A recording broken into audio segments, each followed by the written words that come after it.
Hədis 2 sada maraqlı bir nöqtə var. Deyir, Peyğəmbər Həzrət Əli, Həzrət Zəhra, İmam Həsən, İmam Hüseyin əbanın altındadır. Cəbrail nazil olur.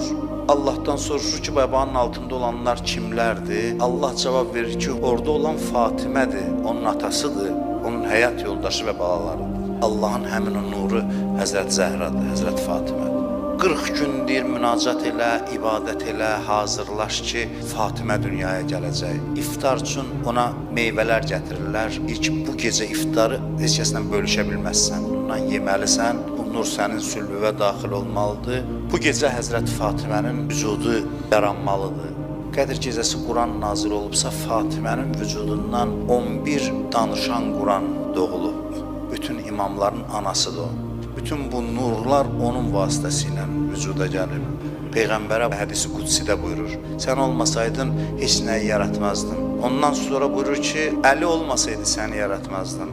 Fatimə olmasaydı, sizin ikinizi yaratmazdın. Deyib, Peyğəmbərlik imamətlə davam eləməsə yarımçıldır. İmamət və nübüvvət Fatimənin vasitəsilə yenidən doğulacaq. Quranın Qədr surəsi ən əzəmətli surələrdən biridir. Sən nə bilirsən, nədir Qədir gecəsi?